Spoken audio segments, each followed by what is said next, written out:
Okay. Bonjour tout le monde. It's Diane. Welcome back to We in France, where we talk about everyday French life and beyond. And today, for this very special video, I have a guest. Her name is Kate. She has a beautiful YouTube Hi. channel over at Unintentionally Frenchified, and she's going to tell you what she does. Hi guys, so Kate here. Thank you so much for having me, Diane. Of So course. I have a channel called Unintentionally Frenchified and a blog. I've been living in France for almost 10 years now, which is crazy. So I know I talk about my life in France. I talk about cultural differences. I just recently had a 7-month-old baby girl. So I talk about what it's Congrats. like being a French mom, well, French American mom. So definitely come and check it out. Very good. Awesome. Thank you so much again, Kate, for doing this collab. So, Also, everyone, before we get into today's video, I'd love for you to check out Kate's channel first and foremost and subscribe. But we also have a video that's live over there about tips yes. for visiting a French bakery. So be sure to check Wow. that out.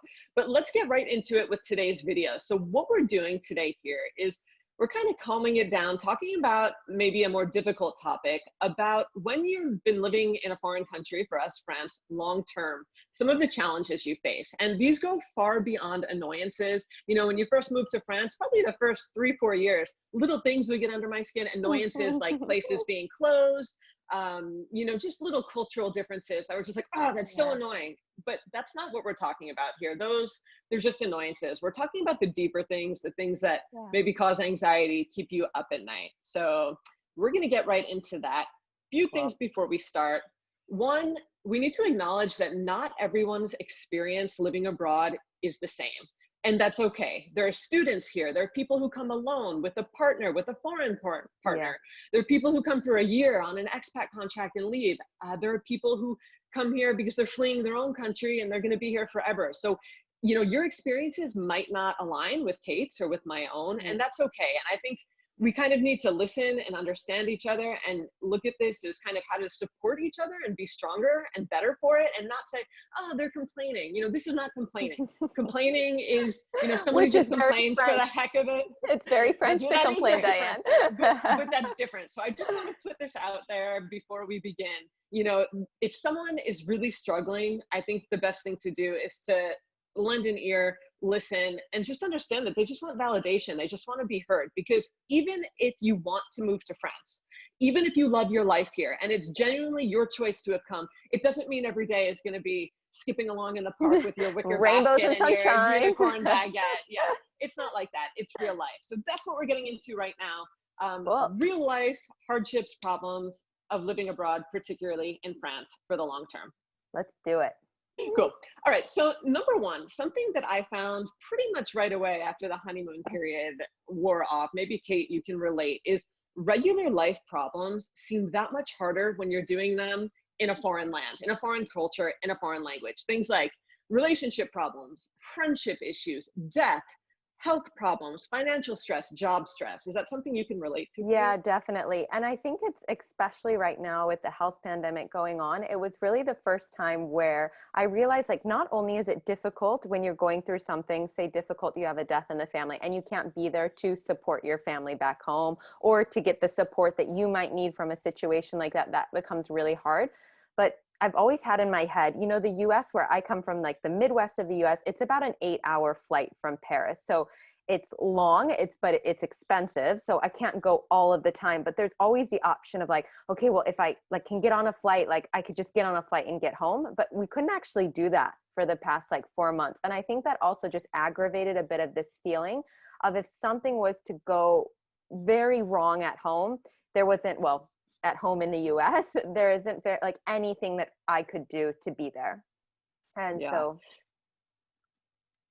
I think it's really hard to deal with just because these things are stressful anyway. Like, I don't know, yeah, people who experience the death of a friend, a family member, have a major health crisis, or a family member does. Those things blow your mind in your home country, in your own yeah, system where you grew up, in your own language. And, you know, let's say your stress levels are already a foundational level up to here. When, you know, you have to kind of navigate your life through French culture, even if you speak the language and know the culture, even after 5 years, 10 years here, like yeah. if you're starting here, you add the issue and then it's like, ah, you know, and you kind of see sides to yourself that you're like, God, would I be like that in the US? Like, why is this so hard? It's like, well, it's hard because it's hard, you know? Yeah, of course. So it's just something to be aware of, I feel. For me personally, any type of life issue is magnified Yeah. here. No, and even like you mentioned at the beginning, even something like when we really decided to settle down, we wanted to buy property. And like that becomes like a whole new ball game. I mean, it would be a new ball game in the US, but all of a sudden you're like trying to learn how does it work here? And I mean, just things I never would have thought about. Like when we bought property with my husband and we were talking about like what happens if we're not here? Who does the property go to?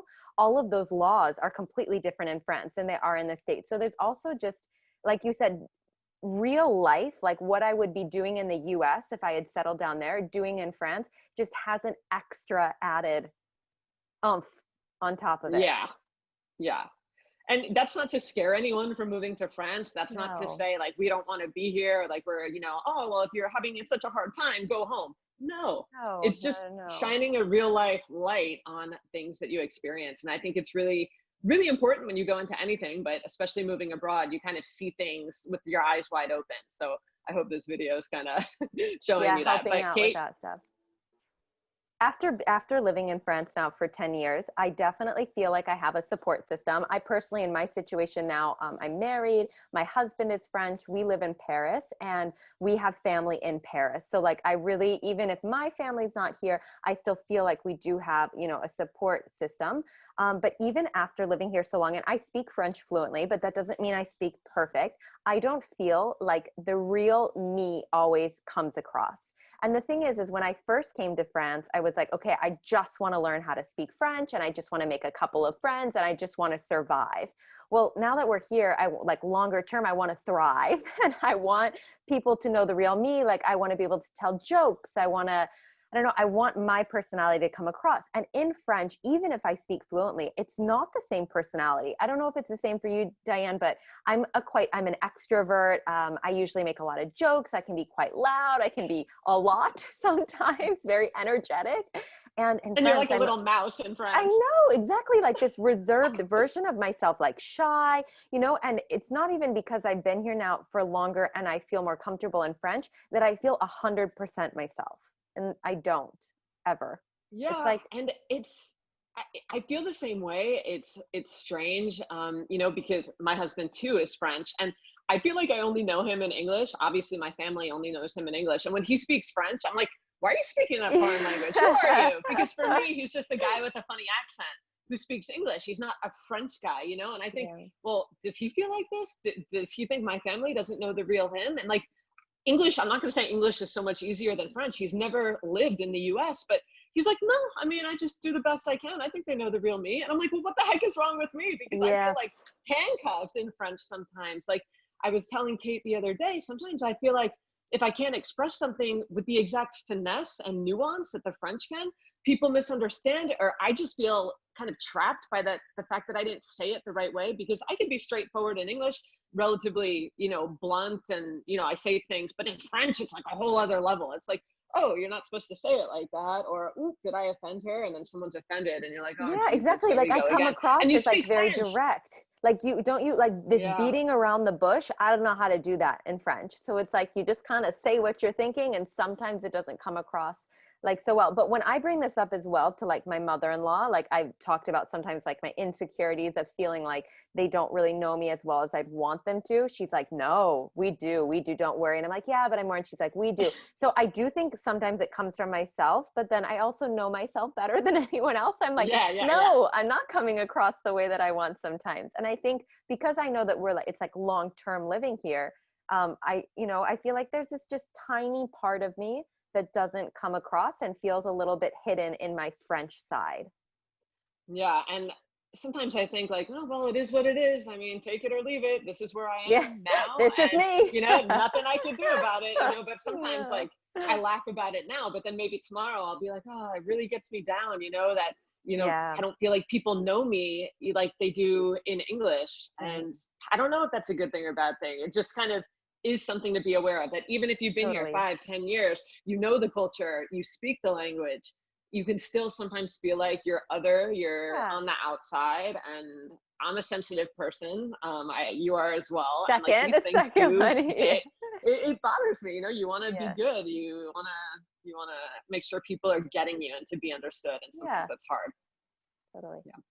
All right. All right. The next one is that it's difficult to make friends. And again, I want to point out that these things are by no means specific to just living in France. I think people all over the world, even Yeah. people who move to a different area within their own country, experience. But again, since we are Yeah. living in France, something that's been very challenging for me, moving here as an adult in her 20s, not in university still, it was very hard to make friends. And I feel that, I don't know if you feel this way as well, Kate, I feel that the French tend to make their friend groups like from maternelle, like when they're 3 years old, with their people local to them. So like in grade school, and that friend group that kind of solidifies as you're coming up through middle school and grade school, they kind of stay with you for life. Like there's not as much movement around France. It's a smaller country than the US, obviously, but people who you know when you were 5, 10, 15 years old, maybe they come to your wedding. And while that happens in the US, I do feel people are more open to this movement and breaking into circles more in the US. And I've kind of found in a friendship kind of way, I'm on the outside of a lot of those circles. So I don't know if Yeah. you can relate to that. I can totally relate. I think part of the thing too is that university in France, if you go to a normal public university, you go somewhere near your house as well. So it's like not only are you carrying on these groups from, like middle school into high school, but then often Right. you're coming to university with people from the same region. And then especially, for example, I'm in Paris now, they then stay in Paris because there's a lot of work around Paris. So there's Hmm. yet, like you said, there's not a lot of moving around. And to be fair, everybody's busy and I understand that. And we all have things going on. And so when you've already got this like very solid friend group, it's hard to bring new people on board. And on top of that, it's not a bad, I'm not saying it's a bad thing, but in France compared to the US, French don't tend to be quite as warm and open at the beginning. It really takes some time to get to know them. And so when you come from a country where you're expecting somebody to be like so warm and inviting and welcome to my group, you can feel a little bit like you're not getting anywhere. They don't want to be friends. And so then maybe you don't try as hard. Or And they don't want to take time on you. Sorry to yeah, interrupt you, no, because a no, lot no, of foreigners come for like a year job contract or two, and then they move, or they move somewhere else in France. exactly. And that's happened to me on the reverse. There are people who have come to my area who I've been friendly with, and then a year later, their spouse's job changes and they're gone, and we don't talk Yes. anymore. So like I've kind of not been hurt by that, but again, I'm sensitive to that. If I like someone, we're friends. When they leave, it's sad, and yeah, that's life. Yeah. But it's like when that's happened 3, 4, 10 times, it's like, do I really want to put myself out there and make new friends that are we're just not going to be friends after a year or two? Like, no.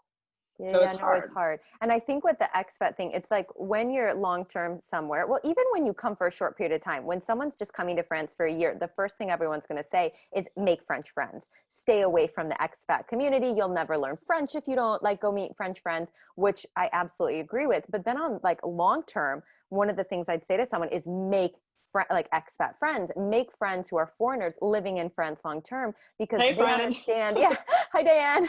Because they understand what you're going through and they can relate. Because I honestly, after like now, I have quite a good circle of French girlfriends, and a lot of them actually I met at work, which I think is like once, a great place that you can potentially meet some long-term friends because you see them on a regular basis and you get to know each other before, you can go out and start doing stuff outside of work. But I mean, it took a long time to get there. And to get Years. those French, yeah, years to get those French friends and really feel, and I'm sure that they will stay friends forever. They definitely invest in friendships here in France. But if I didn't have those expat friends or those foreigners to get me through some of those moments when I like cry leaving the bank or the post office or Oh, like you good. You said, too. yeah, like something bad happens in the US and they understand what it's like.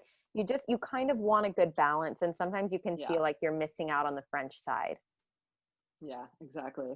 So I think one of the things that when I first moved to France, so I was studying abroad and then I was doing like a TAPI program teaching English and then I wanted to do my master's for a year and then I just wanted to intern for a year and then I just wanted a job and there was always an end date. I knew when I was moving back to the US. Well, now, my husband is French and we have our baby here and we're very settled and I work here. And we had a big conversation with my husband before getting married. Would he live in the US? And we said, yes, this could be something we could do at some point, a couple Same. of years. We would love to do that. But then now it's like, well, will that happen? Like, because life happens. And like right now, this is where we're at. And maybe it's never going to be the right moment to move back to the US. And so now I'm struggling with the thought of thinking, like, is this home forever? And it's not that France isn't a great home, but I always thought I'd go back at some point, and it's like all of a sudden, Almost I don't like know if you you, feel that. by staying here, you kind of lose a bit of who you were. I don't want to say Americanness, but like you lose a bit of like your core person the longer you Yeah. stay abroad. And it's like a funny thing to grapple with, like almost like a reinvention of identity. And it's like you want to get back to your roots, especially seeing your family have children. You don't Yes. get to see them. You don't know your friends' kids in Yes, person. See your exactly. parents getting older. And it's like Yeah. this uncertainty kind of brings up feelings in you that you're like, "Ugh, but I still have to deal with that if I lived at home, or maybe if I moved across the Yeah. country, I'd still be feeling this." It's just this like Well, uncertainty that kind of nags at you. and have you ever felt like, so when I talked to my husband, like, okay, well, we could go to, to the Midwest and spend like 2 to 3 years there. And then I'm like, well, will we like it? Can you imagine moving back home? Then there's this fear of like, what if we go back to the US and 3 months in, I realize this is not for us. Like, we should be in France. This is where our family's better, And it's like this also, I think I have a bit of a fear of like, will I not fit in back home, like in the US Yeah. anymore? It's like, do Yeah, you because fit in we've anywhere? changed being away. And if everyone at home stayed the same, or maybe they've changed in a different direction, like will we mesh back into our Yes. old lives? I don't know, like, Yeah, it's will I hard. like that? Will I find the 24-hour supermarkets annoying? Will I think, people are too friendly? Well, it's like Yeah. it's like culture shocks you have when you go home for a visit. I'm like, well, they amplify and be something where I'm like, actually, we're maybe, I don't know, better is the right word, but we're good in France. I don't know. So it's also a lot of those feelings, I guess, come up when I think about the future. The future doesn't seem as written as I would have thought it would be. Yeah. And I guess that's like part of being an adult and figuring out your path, but it's Yeah. certainly not easy. And I think it's really easy to see people living in France, living abroad, talking about how wonderful this is, how wonderful that is, the people, the culture, this, but people don't always talk about the things that keep you up at night or the things that aren't so rosy. So Yeah. I try to do that, more on my blog, to talk about things that are real, that I think Yeah. are important to talk about as well. Just like it's amazing to see everything about the bakery and to, explore different places, but there is some validity in talking about these things. So thank you so Yeah. much, Kate, Of for course. coming on Of and course. doing this today. Everyone, again, we did a collaboration on Kate's channel that's live Yeah. now, all about tips for going to the French bakery. So please go check that out. Yeah. I've linked her channel down below. As always, I invite you to leave comments down below about maybe things that you found challenging living abroad, French people Yes. in the US, other English speakers in France or elsewhere. Let me know what you found hard, not the annoyances, but the things that really do Core. worry you, Really get to worry the you in core. life. Yeah. Talk to us in the comments. And as always, be sure to subscribe to Kate Unintentionally Frenchified, to me here, We in France, and we'll see you soon. Salut tout le monde. Salut.